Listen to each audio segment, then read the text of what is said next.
ಎಲ್ಲರಿಗೂ MCQ master ಕ್ವಿಜ್ಗೆ ಸ್ವಾಗತ. ಇಂದಿನ ಮೊದಲ ಪ್ರಶ್ನೆ, ಇತ್ತೀಚೆಗೆ ಕೇಂದ್ರ ನಾಗರಿಕ ವಿಮಾನಯಾನ ಸಚಿವಾಲಯವು ತೆಲಂಗಾಣದ ಯಾವ 2 ಜಿಲ್ಲೆಗಳಲ್ಲಿ ವಿಮಾನ ನಿಲ್ದಾಣಗಳ ಅಭಿವೃದ್ಧಿಗೆ ಅನುಮೋದನೆ ನೀಡಿದೆ? ಅಂದರೆ ತೆಲಂಗಾಣ ಗೌರ್ಮೆಂಟ್ ಅವರು ಯಾವ 2 ಜಿಲ್ಲೆಗಳಲ್ಲಿ ಏರ್ಪೋರ್ಟ್ಗೆ ಅಪ್ರೂವ್ ಮಾಡಿದ್ದಾರೆ ಅಂತ ಕೇಳ್ತಾ ಇದ್ದೆ ಕ್ವಶನ್. ಇದರಲ್ಲಿ ಫಸ್ಟ್ ಆಪ್ಷನ್ ಕರೀಂನಗರ್ ಮತ್ತು ನಿಜಾಮಾಬಾದ್, ಎರಡನೇ ಆಪ್ಷನ್ ವಾರಂಗಲ್ ಮತ್ತು ಆದಿಲಾಬಾದ್, ಮೂರನೇ ಆಪ್ಷನ್ ಖಮ್ಮಂ ಮತ್ತು ನಲ್ಗೊಂಡ, ನಾಲ್ಕನೇ ಆಪ್ಷನ್ ಸೂರ್ಯಾಪೇಟೆ ಮತ್ತು ಮಹಬೂಬ್ ನಗರ. ಸರಿಯಾದ ಉತ್ತರ ಎರಡನೇ ಆಪ್ಷನ್ ವಾರಂಗಲ್ ಮತ್ತು ಆದಿಲಾಬಾದ್. ಈ ಏರ್ಪೋರ್ಟ್ ಬಗ್ಗೆ ನಾವು ಸ್ವಲ್ಪ ಕರೆಂಟ್ ಅಫೇರ್ಸ್ ನೋಡೋದಾದ್ರೆ, ಕೇಂದ್ರ ನಾಗರಿಕ ವಿಮಾನಯಾನ ಸಚಿವಾಲಯವು ತೆಲಂಗಾಣದಲ್ಲಿ 2 ಹೊಸ ವಿಮಾನ ನಿಲ್ದಾಣಗಳ ಅಭಿವೃದ್ಧಿಗೆ ಏಪ್ರಿಲ್ 2026ರಲ್ಲಿ ಅಧಿಕೃತ ಅನುಮೋದನೆ ನೀಡಿದೆ. ಅದರಲ್ಲಿ ಯಾವುದು ಫಸ್ಟ್ ಒನ್ ವಾರಂಗಲ್ ವಿಮಾನ ನಿಲ್ದಾಣ, ಅದು ಮಮಾಮನೂರು ಅಂತಲೂ ಕರೀಬಹುದು.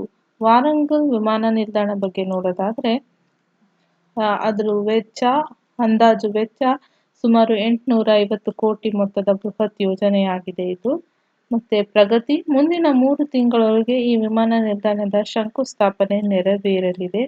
ವಿಶೇಷತೆ, ಪ್ರಾದೇಶಿಕ ಸಂಸ್ಕೃತಿ ಮತ್ತು ಪರಂಪರೆಯನ್ನು ಪ್ರತಿಬಿಂಬಿಸುವ ವಿನ್ಯಾಸಗೊಂಡಿದೆ. ಈ ನಿಲ್ದಾಣವನ್ನು ಅಭಿವೃದ್ಧಿಪಡಿಸಲಾಗುವುದು.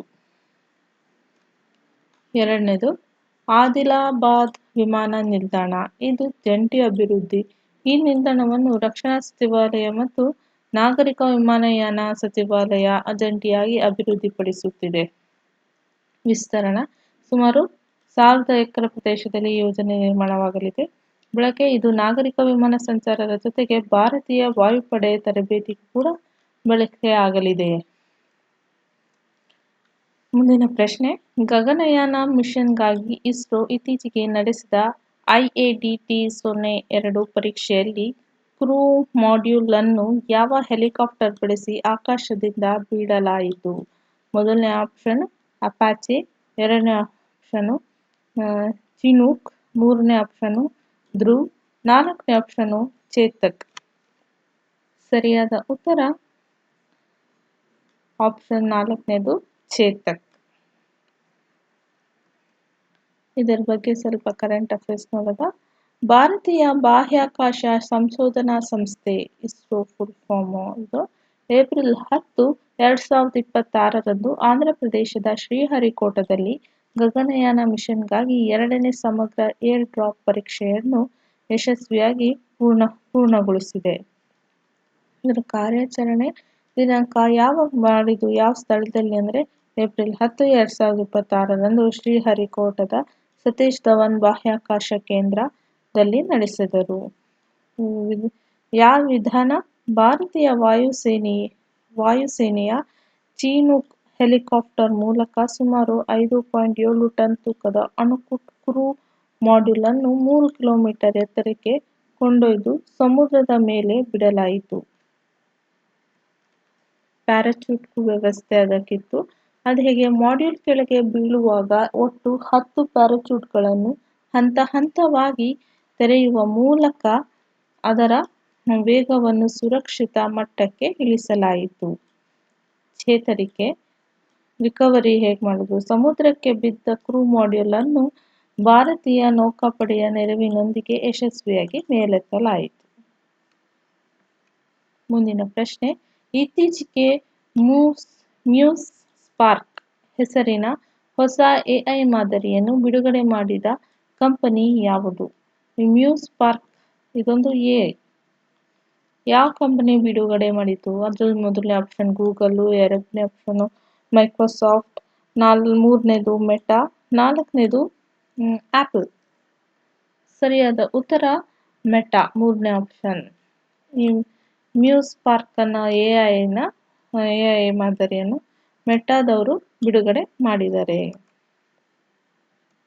ಈ ಮೆಟಾ ಬಗ್ಗೆ ನೋಡೋದಾದ್ರೆ, ಮೆಟಾ ಕಂಪನಿಯ ಜಾಗತಿಕ ಕೃತಕ ಬುದ್ಧಿಮತ್ತೆ AI ಸ್ಪರ್ಧೆಯಲ್ಲಿ ತನ್ನ ಸ್ಥಾನವನ್ನು ಬಲಪಡಿಸಿತು.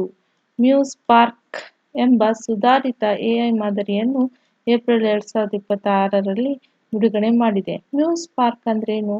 ಇದು ಮೆಟಾ ಅಭಿವೃದ್ಧಿಪಡಿಸಿದ ಮುಂದಿನ ಪೀಳಿಗೆಯ ಮಲ್ಟಿಮೋಡಲ್ ಎಐ ಮಾದರಿಯಾಗಿದೆ. ಅಂದರೆ ಇದು ಕೇವಲ ಪಠ್ಯವಲ್ಲದೆ ಚಿತ್ರ, ವಿಡಿಯೋಗಳು ಮತ್ತು ಆಡಿಯೋಗಳನ್ನು ಏಕಕಾಲದಲ್ಲಿ ಅರ್ಥೈಸಿಕೊಳ್ಳುವ ಮತ್ತು ಸೃಷ್ಟಿಸುವ ಸಾಮರ್ಥ್ಯ ಕೂಡ ಇದಕ್ಕೆ ಹೊಂದಿದೆ. ಮುಂದಿನ ಮುಖ್ಯ ಅಂಶಗಳು: ಸೃಜನಾತ್ಮಕ ಸಾಧಕ. ಬಳಕೆದಾರರು ಸರಳ ಪಠ್ಯ ಸೂಚನೆಗಳ ಮೂಲಕ ಉತ್ತಮ ಗುಣಮಟ್ಟದ ವಿಡಿಯೋಗಳು ಮತ್ತು ಗ್ರಾಫಿಕ್ಸ್ ಅನ್ನು ಪಡೆಯಬಹುದು. ವೇಗ ಮತ್ತು ನಿಖರತೆ. ಇದು ಹಿಂದಿನ ಮಾದರಿಗಳಿಗಿಂತ ವೇಗವಾಗಿ ಮತ್ತು ನಿಖರವಾಗಿ ಕಾರ್ಯನಿರ್ವಹಿಸುತ್ತದೆ. ಸಮಗ್ರತೆ. ಮ್ಯೂಸ್ ಪಾರ್ಕ್ ಅನ್ನು ಮೆಟಾ ಒತ್ತಡದ ವಾಟ್ಸಾಪ್, ಇನ್ಸ್ಟಾಗ್ರಾಮ್ ಮತ್ತು ಫೇಸ್ಬುಕ್ ಅಪ್ಲಿಕೇಶನ್ಗಳಲ್ಲಿ ಕೂಡ ಇದನ್ನ ಬಳಸಬಹುದು. ಸ್ಪರ್ಧೆ. ಇದು ಓಪನ್ ಎಐನ ಸೋರಾ ಮತ್ತು ಗೂಗಲ್ನ ಜೆಮಿನಿ ಮಾದರಿಗಳಿಗೆ ಸ್ಪರ್ಧಿಯಾಗಿದೆ. ಇವಾಗ ಎಐ ಗೂಗಲ್, ಎಐ ಜೆಮಿನಿ ಅಂತ ಎಷ್ಟೊಂದು ಎಐ ಅಪ್ಲಿಕೇಶನ್ಸ್ ಬಂದಿದೆ. ಅದೇ ಥರ ಇದು ಮೆಟಾ ಕೂಡ ಒಂದು. ಇದರಲ್ಲಿ ಗೂಗಲ್ ಜೆಮಿನಿಯಲ್ಲೆಲ್ಲ ನಮಗೆ ಬರೀ ಟೆಕ್ಸ್ಟ್ ರೂಪದಲ್ಲಿ ಬರ್ತಿತ್ತು. ಎಲ್ಲ ಟೆಕ್ಸ್ಟ್ ರೂಪದಲ್ಲೇ ಬರ್ತಿತ್ತು. ಬಟ್ ಈ ಮೆಟಾ ಅಪ್ಲಿಕೇಶನಲ್ಲಿ ವಿಡಿಯೋಸ್ ಮತ್ತು ಇಮೇಜಸ್ ಮೂಲಕ ಕೂಡ ಮತ್ತು ಗ್ರಾಫಿಕ್ಸ್ ಕೂಡ ಬರುತ್ತೆ. ಮುಂದಿನ ಪ್ರಶ್ನೆ: ಇತ್ತೀಚೆಗೆ ಸುದ್ದಿಯಲ್ಲಿದ್ದ ನ್ಯಾಯಮೂರ್ತಿ ಯಶವಂತ್ ವರ್ಮಾ ಅವರು ಯಾವ ಹೈಕೋರ್ಟ್ನ ನ್ಯಾಯಾಧೀಶರಾಗಿದ್ದರು? ಮೊದಲನೇ ಆಪ್ಷನ್ ಕರ್ನಾಟಕ ಹೈಕೋರ್ಟ್, ಎರಡನೇ ಆಪ್ಷನ್ ಅಲಹಾಬಾದ್ ಹೈಕೋರ್ಟ್, ಮೂರನೇ ಆಪ್ಷನ್ ಕೇರಳ ಹೈಕೋರ್ಟ್, ನಾಲ್ಕನೇ ಆಪ್ಷನ್ ಮುಂಬೈ ಹೈಕೋರ್ಟ್. ಸರಿಯಾದ ಉತ್ತರ ಆಪ್ಷನ್ ಬಿ, ಅಲಹಾಬಾದ್ ಹೈಕೋರ್ಟ್. ಇದರಲ್ಲಿ ಇವ್ರು ಏನಕ್ಕೆ ರಿಸೈನ್ ಮಾಡಿದ್ರು ಇವ್ರ ಬಗ್ಗೆ ಸ್ವಲ್ಪ ತಿಳ್ಕೊಳ್ಳೋದಾದ್ರೆ, ಅಲಹಾಬಾದ್ ಹೈಕೋರ್ಟ್ನ ನ್ಯಾಯಮೂರ್ತಿ ಯಶವಂತ್ ವರ್ಮಾ ಅವರು ಏಪ್ರಿಲ್ 9, 2026ರಂದು ತಮ್ಮ ಸ್ಥಾನಕ್ಕೆ ರಾಜೀನಾಮೆ ನೀಡಿದ್ದಾರೆ. ಅವರು ತಮ್ಮ ರಾಜೀನಾಮೆ ಪತ್ರವನ್ನು ಭಾರತದ ರಾಷ್ಟ್ರಪತಿ ಮುರ್ಮು ಅವರಿಗೆ ಸಲ್ಲಿಸಿದ್ದಾರೆ. ಇವರು ಅಲಹಾಬಾದ್ ಹೈಕೋರ್ಟಲ್ಲಿ ಜಡ್ಜ್ ಆಗಿದ್ರು. ಬಟ್ ಇವ್ರು ಮೂಲತಃ ಡೆಲ್ಲಿ ಅವರಾಗಿದ್ರು. ರಾಜೀನಾಮೆಗೆ ಕಾರಣ ಏನಂದ್ರೆ ಹಣ ಪತ್ತೆ ವಿವಾದ ಆಗಿತ್ತು. ಮಾರ್ಚ್ 2025ರಲ್ಲಿ ನ್ಯಾಯಮೂರ್ತಿ ವರ್ಮಾ ಅವರ ದೆಹಲಿ ಅಧಿಕೃತ ನಿವಾಸದಲ್ಲಿ ಸಂಭವಿಸಿದ ಅಗ್ನಿ ಅವಘಡ ಸಮಯದಲ್ಲಿ ಸುಮಾರು 5 ಕೋಟಿಗೂ ಹೆಚ್ಚು ಸುಟ್ಟ ನಗದು ಪತ್ತೆಯಾಗಿತ್ತು. ಅದಕ್ಕೋಸ್ಕರ. ಆಮೇಲೆ ದೋಷಾರೋಪಣೆ ಪ್ರಕ್ರಿಯೆ, ಇಂಪೀಚ್ಮೆಂಟ್. ಈ ಪ್ರಕರಣಕ್ಕೆ ಸಂಬಂಧಿಸಿದೆ ಸಂಸತ್ತಿನಲ್ಲಿ ಅವರ ವಿರುದ್ಧ ದೋಷಾರೋಪಣೆ ಪ್ರಕ್ರಿಯೆ ಆರಂಭವಾಯಿತು. ಲೋಕಸಭಾ ಸ್ಪೀಕರ್ ಓಂ ಬಿರ್ಲಾ ಅವರು ಈ ಬಗ್ಗೆ ತನಿಖೆ ನಡೆಸಲು 3 ಸದಸ್ಯರ ಸಮಿತಿಯನ್ನು ರಚಿಸಿದ್ದರು. ಸ್ಥಳಾಂತರ ವಿವಾದ ಹಿನ್ನೆಲೆಯಲ್ಲಿ ಅವರು ದೆಹಲಿ ಹೈಕೋರ್ಟ್ನಿಂದ ಅಲಹಾಬಾದ್ ಹೈಕೋರ್ಟ್ಗೆ ವರ್ಗಾವಣೆ ಮಾಡಲಾಗಿತ್ತು ಮತ್ತು ಯಾವುದೇ ನ್ಯಾಯಾಂಗ ಕಾರ್ಯಗಳನ್ನು ನೀಡದಂತೆ ಸೂಚಿಸಲಾಗಿತ್ತು. ಮುಂದಿನ ಪ್ರಶ್ನೆ: 2026ರ ಸಿಪಿಎ ವಲಯ 7 ಸಮ್ಮೇಳನವು ಎಲ್ಲಿ ನಡೆಯಿತು? ಈ ಸಿಪಿಎ ಝೋನ್ 7th ಸಮ್ಮೇಳನ ಎಲ್ಲಿ ನಡೆಯಿತು? ಅದು ಮೊದಲನೇ ಆಪ್ಷನ್ ನವದೆಹಲಿ, ಎರಡನೇ ಆಪ್ಷನ್ ಬೆಂಗಳೂರು, ಮೂರನೇ ಆಪ್ಷನ್ ಗುವಾಹಟಿ, ನಾಲ್ಕನೇ ಆಪ್ಷನ್ ಕೋಲ್ಕತ್ತಾ. ಸರಿಯಾದ ಉತ್ತರ ಗುವಾಹಟಿ. ಇದ್ರ ಬಗ್ಗೆ ನೋಡೋದಾದ್ರೆ, ಗುವಾಹಟಿ ನಡೆದ ಕಾಮನ್ವೆಲ್ತ್ ಪಾರ್ಲಿಮೆಂಟರಿ ಅಸೋಸಿಯೇಷನ್. ಈ ಸಿಪಿಎ ಅಬ್ರಿವೇಷನ್ ಏನಂದ್ರೆ ಕಾಮನ್ವೆಲ್ತ್ ಪಾರ್ಲಿಮೆಂಟರಿ ಅಸೋಸಿಯೇಷನ್ ವಲಯದ 7ನೇ ಸಮ್ಮೇಳನವು 2026ರಲ್ಲಿ ಏಪ್ರಿಲ್ನಲ್ಲಿ ಮುಕ್ತಾಯಗೊಂಡಿದೆ. ಸಮ್ಮೇಳನ ಬಗ್ಗೆ ತಿಳ್ಕೊಳ್ಳೋದಾದ್ರೆ, ಇದೆಲ್ಲಿ ನಡೆದಿದ್ದು? ಅಸ್ಸಾಂನ ಗುವಾಹಟಿ ಅಲ್ಲಿ ನಡೆದಿತ್ತು. ಉದ್ಘಾಟನೆ ಲೋಕಸಭೆಯ ಸ್ಪೀಕರ್ ಓಂ ಬಿರ್ಲಾ ಅವರು ಈ ಸಮ್ಮೇಳನ ಉದ್ಘಾಟಿಸಿದರು. ಭಾಗವಹಿಸುವಿಕೆ ಭಾರತದ ವಲಯ 7ರ ಅಡಿಯಲ್ಲಿ ಬರುವ ವಿವಿಧ ರಾಜ್ಯಗಳ ವಿಧಾನಸಭಾ ಸ್ಪೀಕರ್ಗಳು, ಶಾಸಕರು ಮತ್ತು ಸಂಸದರು ಭಾಗವಹಿಸಿದ್ದರು. ಸಿಪಿಎ ಕಾಮನ್ ಪಾರ್ಲಿಮೆಂಟರಿ ಅಸೋಸಿಯೇಷನ್ ಬಗ್ಗೆ ನೋಡೋದಾದ್ರೆ ಇದು ಸ್ಥಾಪನೆ ಆಗಿದ್ದು 1911ರಲ್ಲಿ. ಹೆಡ್ ಕ್ವಾರ್ಟರ್ಸ್ ಇರೋದು ಲಂಡನ್, ಯುನೈಟೆಡ್ ಕಿಂಗ್ಡಮ್. ಸದಸ್ಯರು ಸುಮಾರು 180ಕ್ಕೂ ಹೆಚ್ಚು ರಾಷ್ಟ್ರೀಯ ಮತ್ತು ಉಪರಾಷ್ಟ್ರೀಯ ಶಾಸಕಾಂಗಗಳನ್ನು ಒಳಗೊಂಡಿದೆ. ವಲಯಗಳು. ಇಡೀ ಸಂಸ್ಥೆಯನ್ನು 9 ಭೌಗೋಳಿಕ ವಲಯಗಳನ್ನಾಗಿ ವಿಂಗಡಿಸಲಾಗಿದೆ.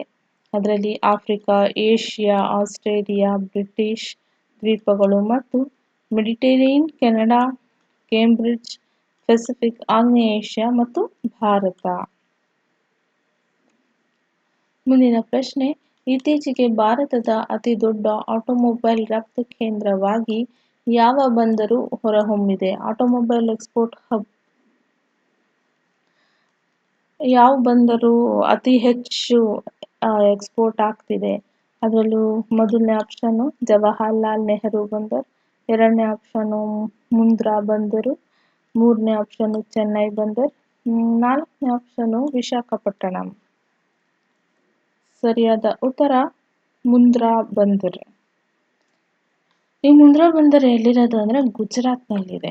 ಇದು ಗುಜರಾತ್ನ ಮುಂದ್ರಾ ಬಂದರು ಭಾರತದ ಅತಿ ದೊಡ್ಡ ಆಟೋಮೊಬೈಲ್ ರಫ್ತು ಕೇಂದ್ರವಾಗಿ ಹೊರಹೊಮ್ಮುವ ಮೂಲಕ ಹೊಸ ದಾಖಲೆ ಕೂಡ ಬರೆದಿದೆ. ಮುಖ್ಯಾಂಶಗಳು ದಾಖಲೆ. ಹಣಕಾಸು ವರ್ಷ 2025-26ರಲ್ಲಿ ಮುಂದ್ರಾ ಬಂದರು ಸುಮಾರು 7 ಲಕ್ಷಕ್ಕೂ ಹೆಚ್ಚು ವಾಹನಗಳನ್ನು ರಫ್ತು ಮಾಡುವ ಮೂಲಕ ಚೆನ್ನೈ ಬಂದರನ್ನು ಹಿಂದಿಕ್ಕಿ ಭಾರತ ನಂಬರ್ 1 ಆಟೋಮೊಬೈಲ್ ರಫ್ತು ಹಬ್ ಆಗಿದೆ. ನಿರ್ವಹಣೆ. ಈ ಬಂದರನ್ನು ಅದಾನಿ ಪೋರ್ಟ್ಸ್ ಅಂಡ್ ಸ್ಪೆಷಲ್ ಎಕನಾಮಿಕ್ ಝೋನ್ ಎಂದು ನಿರ್ವಹಿಸುತ್ತಿದೆ. ಪ್ರಮುಖ ಕಂಪನಿಗಳು ಮಾರುತಿ ಸುಜುಕಿ, ಟೊಯೋಟಾ ಮತ್ತು ಹೊಂಡೈ ನಂತರ ಪ್ರಮುಖ ಕಾರು ತಯಾರಿಕಾ ಕಂಪನಿಗಳು ತಮ್ಮ ರಫ್ತುಗಳಿಗಾಗಿ ಈ ಬಂದರನ್ನು ಹೆಚ್ಚಾಗಿ ಬಳಸುತ್ತಿವೆ.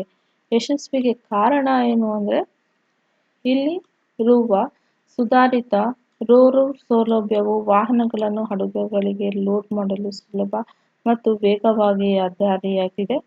ಸ್ಥಳ. ಉತ್ತರ ಮತ್ತು ಪಶ್ಚಿಮ ಭಾರತದ ಆಟೋಮೊಬೈಲ್ಸ್ ಉತ್ಪಾದನಾ ಘಟಕಗಳಿಗೆ ಈ ಬಂದರು ಹತ್ತಿರವಿರುವುದರಿಂದ ಸಾರಿಗೆ ವೆಚ್ಚವನ್ನು ಕಡಿಮೆ ಮಾಡಿದೆ. ಮುಂದಿನ ಪ್ರಶ್ನೆ, ಭಾರತದ ದ್ರವ್ಯ ಪ್ರಕರಣಗಳ ತನಿಖೆಯನ್ನು ಚುರುಕುಗೊಳಿಸಲು ನರೀತ್ ಎಐಯನ್ನು ಬಳಸುತ್ತಿರುವ ಭಾರತದ ಮೊದಲ ರಾಜ್ಯ ಯಾವುದು? ಈ ನರೀತ್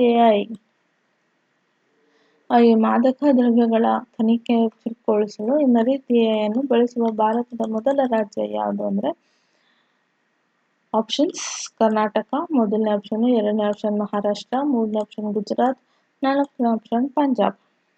ಸರಿಯಾದ ಉತ್ತರ ಮೂರನೇ ಆಪ್ಷನ್ ಗುಜರಾತ್.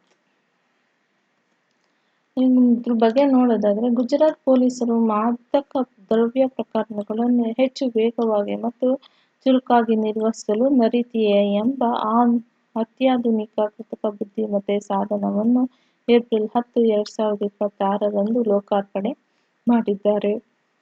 ಭಾರತದಲ್ಲೇ ಇಂತಹ ತಂತ್ರಜ್ಞಾನವನ್ನು ಅಳವಡಿಸಿಕೊಂಡ ಮೊದಲ ಪೊಲೀಸ್ ಪಡೆ ಎಂಬ ಹೆಗ್ಗಳಿಕೆಗೆ ಗುಜರಾತ್ ಪಾತ್ರವಾಗಿದ್ದಾರೆ. ನರೀತ್ ಎಐ ಅಂದ್ರೇನು? ನರೀತ್ ಅಂದರೆ narcotics analysis and raag based investigation tool. ಇದರ ತಂತ್ರಜ್ಞಾನ ಟೆಕ್ನಾಲಜಿ ಏನು ಯೂಸ್ ಮಾಡಿದ್ದಾರೆ? ಇದು ರಾಗ್ ಅಂದರೆ ರಿಟ್ರೀವಲ್ ಆಗ್ಯುಮೆಂಟೆಡ್ ಜನರೇಷನ್ ತಂತ್ರಜ್ಞಾನವನ್ನು ಬಳಸುತ್ತದೆ. ಇದು ಮೂಲಕ ಇಂಟರ್ನೆಟ್ ಬದಲಿಗೆ ಕೇವಲ ಅಧಿಕೃತ ಕಾನೂನು ಡೇಟಾಬೇಸ್ ಅನ್ನು ಬಳಸುವುದರಿಂದ ತಪ್ಪು ಮಾಹಿತಿಯ ಸಾಧ್ಯತೆ ತೀರಾ ಕಡಿಮೆ ಇರುತ್ತದೆ. ಅಭಿವೃದ್ಧಿ. ಇದನ್ನು ವಡೋದರಾದ ಪಶ್ಚಿಮದ ರೈಲ್ವೆ ಪೊಲೀಸರು ಮುಂಬೈ ಮೂಲದ ಎಐ ಸ್ಮಾರ್ಟ್ ಆಪ್ ಸಹಾಯದೊಂದಿಗೆ ಅಭಿವೃದ್ಧಿಪಡಿಸಿದ್ದಾರೆ. ಮುಂದಿನ ಪ್ರಶ್ನೆ, ಮಂಗಳ ಗ್ರಹವನ್ನು ವಿಕಿರಣದಿಂದ ಗಗನಯಾತ್ರಿಗಳನ್ನು ರಕ್ಷಿಸಲು 3D ಪ್ರಿಂಟೆಡ್ ಕವಚವನ್ನು ಅಭಿವೃದ್ಧಿಪಡಿಸಿದ ಸಂಸ್ಥೆ ಯಾವುದು? Options. Option A NASA, option ಎರಡನೇದು ಇಸ್ರೋ, ಆಪ್ಷನ್ ಮೂರನೇದು ಆಕಾಶ ಸ್ಪೇಸ್ ಸ್ಟುಡಿಯೋ, ನಾಲ್ಕನೇ ಆಪ್ಷನ್ನು ಸ್ಪೇಸ್ ಎಕ್ಸ್. ಸರಿಯಾದ ಉತ್ತರ ಮೂರನೇದು ಆಕಾಶ ಸ್ಪೇಸ್ ಸ್ಟುಡಿಯೋ. ಈ ಆಕಾಶ ಸ್ಪೇಸ್ ಸ್ಟುಡಿಯೋ ಬಗ್ಗೆ ನೋಡೋದಾದರೆ, ಆಕಾಶ ಸ್ಪೇಸ್ ಸ್ಟುಡಿಯೋ ಅಭಿವೃದ್ಧಿಪಡಿಸುತ್ತಿರುವ 3D ಪ್ರಿಂಟೆಡ್ ಮಂಗಳ ವಿಕಿರಣ ಕವಚ ಕುರಿತಾದ ಪ್ರಮುಖ ವಿವರ ಇಲ್ಲಿವೆ. ಇದು ಮಂಗಳ ಗ್ರಹದ ಅನ್ವೇಷಣೆಯಲ್ಲಿ ಒಂದು ಕ್ರಾಂತಿಕಾರಿ ಹೆಜ್ಜೆಯಾಗಿದೆ. ನವೀಕರಣ ತಂತ್ರಜ್ಞಾನ ಮುಖ್ಯಾಂಶಗಳನ್ನು ಇನ್ನೋವೇಷನ್ ಟೆಕ್ನಾಲಜಿ ಹೆಂಗೆ ಇದಕ್ಕೆ ಹೈಲೈಟ್ ಮಾಡಿದ್ದಾರೆ ಅಂದರೆ, ಇದರ ಹಿನ್ನೆಲೆ ಮಂಗಳ ಗ್ರಹದಲ್ಲಿ ಭೂಮಿಯಂತೆ ಸುರಕ್ಷಿತ ಕ್ರಾಂತಿಯ ಕ್ಷೇತ್ರವಿಲ್ಲದ ಕಾರಣ ಅಲ್ಲಿನ ವಿಕಿರಣಗಳು ಮಾನವನ ಆರೋಗ್ಯಕ್ಕೆ ಮಾರಕ. ಇದನ್ನು ತಡೆಯಲು ಆಕಾಶ ಸ್ಪೇಸ್ ಸ್ಟುಡಿಯೋ ಈ ವಿಶೇಷ ಕವಚವನ್ನು ಅಭಿವೃದ್ಧಿಪಡಿಸಿದೆ. ನಿರ್ಮಾಣ: ಇದು 3D ಪ್ರಿಂಟೆಡ್ ತಂತ್ರಜ್ಞಾನ ಬಳಸಿ ತಯಾರಿಸಲಾಗಿದೆ. ಇದು ಮಂಗಳ ಗ್ರಹದ ಮೇಲೆ ಲಭ್ಯವಿರುವ ಮಣ್ಣು ಮತ್ತು ವಿಶೇಷ ಪಾಲಿಮರ್ಗಳನ್ನು ಬಳಸಿ ಅಲ್ಲಿಯೇ ವಸತಿಯನ್ನು ನಿರ್ಮಿಸಲು ಸಹಾಯ ಮಾಡುತ್ತದೆ. ಸಾಮಗ್ರಿಗಳು: ಈ ಕವಚವನ್ನು ತಯಾರಿಸಲು ಬಳಸಲಾದ ಮಿಶ್ರಣವು ಹೆಚ್ಚಿನ ಪರಮಾಣು ಕಾಸ್ಮಿಕ್ ವಿಕಿರಣ ಮತ್ತು ಸೌರ ಮಾರುತಗಳನ್ನು ತಡೆಯುವ ಸಾಮರ್ಥ್ಯ ಹೊಂದಿದೆ. ಇದರ ವಿಶೇಷತೆ ಏನಂದರೆ, ಮಾನವನ ಸುರಕ್ಷತೆ: ಗಗನಯಾತ್ರಿಗಳನ್ನು ಕ್ಯಾನ್ಸರ್ ಮತ್ತು ಇತರ ವಿಕಿರಣ ಸಂಬಂಧಿತ ಕಾಯಿಲೆಗಳಿಂದ ರಕ್ಷಿಸುತ್ತದೆ. ಸಾರಿಗೆ ವೆಚ್ಚ ಉಳಿತಾಯ: ಭೂಮಿಯಿಂದ ಕಟ್ಟಡ ಸಾಮಗ್ರಿಗಳನ್ನು ಕೊಂಡೊಯ್ಯುವ ಬದಲು ಮಂಗಳದ ಮಣ್ಣನ್ನೇ ಬಳಸಿ ಈ ಕವಚವನ್ನು ನಿರ್ಮಿಸುವುದರಿಂದ ಬಾಹ್ಯಾಕಾಶ ಯಾನದ ವೆಚ್ಚ ಗಣನೀಯವಾಗಿ ಕಡಿಮೆಯಾಗುತ್ತದೆ. ತಾಪಮಾನ ನಿರ್ವಹಣೆ: ವಿಕಿರಣದ ಜೊತೆಗೆ ಮಂಗಳ ತೀವ್ರ ಚಳಿಯಿಂದಲೂ ಇದು ರಕ್ಷಣೆ ನೀಡುತ್ತದೆ. ಎಲ್ಲರಿಗೂ ಧನ್ಯವಾದ ಅಂತ ಹೇಳ್ತಾ ಮುಂದಿನ ವಿಡಿಯೋದಲ್ಲಿ ಭೇಟಿಯಾಗೋಣ. ಅಲ್ಲಿವರೆಗೂ ಎಲ್ಲರೂ ಥ್ಯಾಂಕ್ ಯು. ಆಮೇಲೆ ಲೈಕ್, ಸಬ್ಸ್ಕ್ರೈಬ್ ಮತ್ತು ಕಮೆಂಟ್ಸನ್ನು ಕೊಡಿ ಅಂತ ಹೇಳ್ತೀನಿ. Thank you.